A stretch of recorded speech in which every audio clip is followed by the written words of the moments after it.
Hi students, I am AP and you are watching Good Ideas AP channel. आज हम लोग फिर से NCERT class 12 mathematics chapter 3 matrices का इंट्रोडक्शन पार्ट 2 देखने जा रहे हैं। यदि आपने इसका पहला पार्ट नहीं देखा है तो मैं लिंक डिस्क्रिप्शन बॉक्स में डाल दूंगा, आप उसको देख लीजिए। तो चलिए शुरू करते हैं।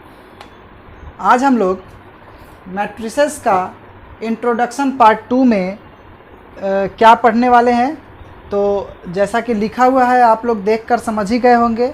वैसे भी पिछले क्लास में हम लोग मैट्रिक्स किसे कहते हैं, वो कैसे कंस्ट्रक्ट होता है, उसमें आई क्या है, जे क्या है, एम क्या है, एन क्या है, ए आई जे क्या है ना। कोई फार्मूला दिया हुआ है, उसके आधार पे ए आई जे कैसे फाउंड करते हैं या कोई मैट्रिक्स कैसे निकालते हैं, ये सब हम लोग सीखे थे। अब क्या है कि हम लोग टाइप्स ऑफ मैट्रिक्स पढ़ेंगे। मैट्रिक्स कई तरह के होते हैं। तो इसमें सबसे पहले हमारा आता है रो मैट्रिक्स। क्या होता है? A matrix of only one row is called row matrix. मतलब वह मैट्रिक्स जिसमें सिर्फ और सिर्फ एक ही रो हो, चाहे कॉलम कितना भी हो, लेकिन रो अगर एक ही हो तो ऐसा मैट्रिक्स हमारा रो मैट्रिक्स कहलाता है। एग्जाम्पल में हमने यहाँ पे लिख दिया है 1 2 9 वाला। ये इसमें सिर्फ और सिर्फ देखिए एक ही रो है, बाकी दूसरा रो नहीं है। मतलब हॉरिजॉन्टल लाइन में एक ही लाइन बनाया गया है, दूसरा तीसरा नहीं बनाया गया है। वर्टिकल लाइन तो इसमें 3 हो सकते हैं, 3 हैं, लेकिन हॉरिजॉन्टल सिर्फ एक ही है। इसके बाद आया कॉलम मैट्रिक्स। तो कॉलम मैट्रिक्स भी सिमिलर है रो मैट्रिक्स के ही। इसमें क्या होता है, सिर्फ और सिर्फ एक कॉलम होता है, रो कितने भी हो सकते हैं। इसके लिए हमने लिखा है a matrix of only one column is called column matrix. इसमें हमने 2 एग्जाम्पल दिए हैं, एक 5 है, 3 है, 2 है। इसमें 3 रो हैं, लेकिन कॉलम कितने हैं? एक ही हैं। मतलब वर्टिकल लाइन सिर्फ एक ही रहेगा। इसमें भी हम लोगों ने वावेल को लिख दिया है, ए ई आई ओ यू को, है ना। इसको वी से रिप्रेजेंट कर दिया है। तो देखिए यहाँ पे क्या है, रोज तो 5 हैं, लेकिन कॉलम कितना है? सिर्फ और सिर्फ एक है। अब आता है नेक्स्ट है जीरो और नल मैट्रिक्स। ये जीरो और नल मैट्रिक्स क्या होता है? किसी भी ऑर्डर का मैट्रिक्स हो, चाहे वो कितना भी ऑर्डर में हो, लेकिन उसका अगर सारा एलिमेंट जीरो हो जाए, मतलब सारा एलिमेंट अगर जीरो रहता है, चाहे वो किसी भी ऑर्डर का मैट्रिक्स हो, नन जीरो नहीं होना चाहिए, सिर्फ और सिर्फ जीरो होना चाहिए, तो वो मैट्रिक्स हमारा जीरो मैट्रिक्स या नल मैट्रिक्स कहलाता है। नेक्स्ट है हमारा स्क्वायर मैट्रिक्स। हम लोग स्क्वायर तो जानते ही हैं, हिंदी में वर्ग कहते हैं। क्या होता है स्क्वायर? स्क्वायर होता है जिसका सारा साइड्स क्या हो? इक्वल हो, और सारा साइड्स इक्वल हो तो वो स्क्वायर होता है ना। तो ये जो मैट्रिसेस है, ये तो हमारा चतुर्भुज है ही, है ना।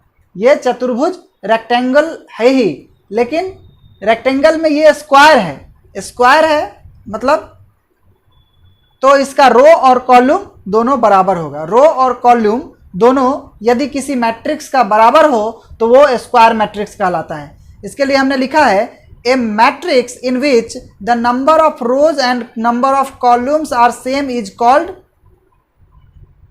Square matrix. In other words, यदि किसी मैट्रिक्स का m इंटू n का ऑर्डर हो और वो m इंटू n के ऑर्डर में m बराबर n को शो करता हो, तो ऐसी स्थिति में उस मैट्रिक्स का ऑर्डर m इंटू m भी या n इंटू n भी लिख सकते हैं, और ऐसे कंडीशन में वो मैट्रिक्स हमारा क्या कहलाएगा?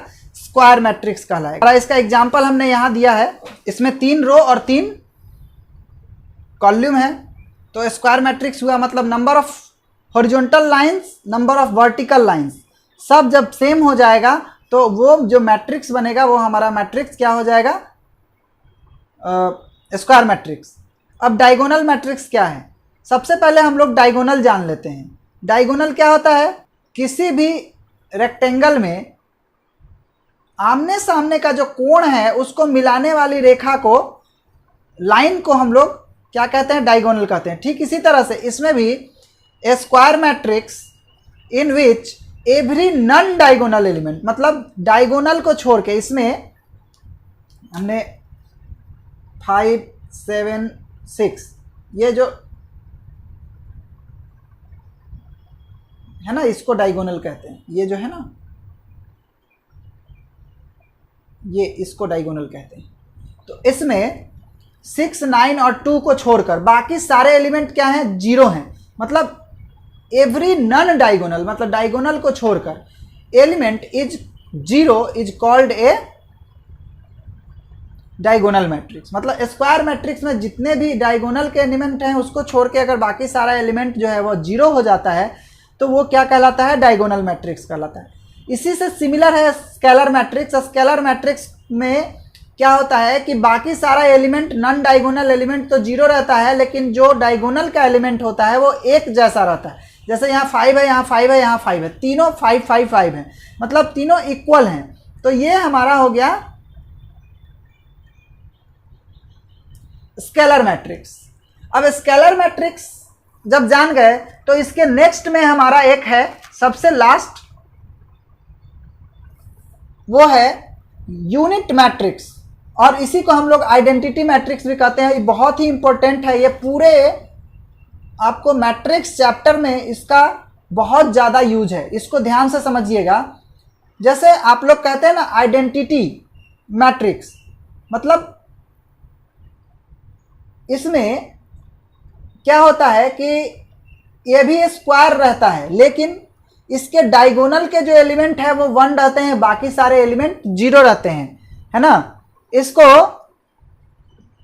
आइडेंटिटी इसलिए कहा गया है क्योंकि अगर इसको किसी भी मैट्रिक्स में मल्टीप्लाई किया जाता है तो उसका मान चेंज नहीं होता है, उसका मान चेंज नहीं होता है, इसलिए इसको हम लोग आइडेंटिटी मैट्रिक्स कहते हैं। ठीक है। अब इसके बाद नेक्स्ट है equal matrix. Two matrices A and B are said to be equal and written as A is equal to B if they are of the same order and their corresponding elements are equal। मतलब कि दो matrix हमेशा same equal तब कहलाएगा जब उसका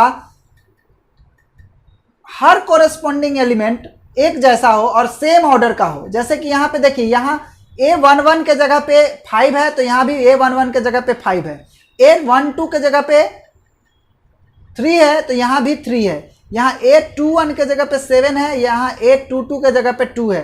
दोनों में देखिए एकदम सेम है, इसलिए ये दोनों मैट्रिक्स आपस में क्या है, इक्वल मैट्रिक्स है। तो इसके आधार पर हमारे बुक्स में बहुत सारे, हर बुक में अलग अलग बहुत सारे एग्जाम्पल दिए गए हैं, आप उसको सॉल्व कर सकते हैं। जैसे कि यहाँ पे कह रहा है कि यदि दोनों मैट्रिक्स, यहाँ पे जो दिखाया गया दोनों मैट्रिक्स अगर इक्वल है तो ऐसी कंडीशन में एक्स वाई जेड का वैल्यू फाइंड करना है। तो देखिए यहाँ पे 5 है तो यहाँ भी 5 है, लेकिन यहाँ y है तो यहाँ 9 है। इट मीन्स कि y बराबर 9 हो गया, y इक्वल टू 9। ठीक इसी तरह से हमारा x यहाँ पे है और यहाँ पे 2 है, यानी कि यहाँ पे A21 के जगह पे यहाँ पे क्या दिया हुआ है, 2। तो x बराबर 2 और 6 बराबर z। तो हम लोग आंसर में लिख सकते हैं, क्या लिख सकते हैं, आंसर में लिख सकते हैं y इज इक्वल टू 9, उसके बाद x इज इक्वल टू 2 और z इज इक्वल टू क्या हो जाएगा, 6। ये हमारा आंसर हो गया। इस तरह से हमारे एनसीईआरटी बुक्स में या फिर आर.एस. अग्रवाल में या फिर आर.डी. शर्मा में, मतलब जितने भी तरह के बुक्स हैं आप उसमें से बना सकते हैं। तो आज ये हमारा मैट्रिक्स का क्लासिफिकेशन ख़त्म हो गया। अब नेक्स्ट क्लास में हम लोग एनसीईआरटी, हम लोग चूँकि एनसीईआरटी को लेकर के चल रहे हैं बनाने के लिए, तो हम लोग एनसीईआरटी का जो पहला एक्सरसाइज है हम लोग उसका क्वेश्चन डील करेंगे। तो चलिए ये वीडियो यहीं समाप्त करते हैं।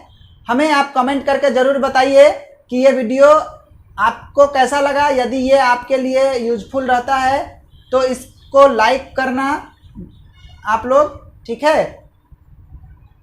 और ऐसे ही और वीडियोज पाने के लिए मेरे चैनल को सब्सक्राइब कर दीजिए और बेल आइकन को ज़रूर दबाइए, क्योंकि जैसे ही आप बेल आइकन को दबाते हैं तो मैं जैसे ही नया वीडियो अपलोड करता हूं तो आपको एक नोटिफिकेशन मिलता है और आप उसका देख पाएंगे।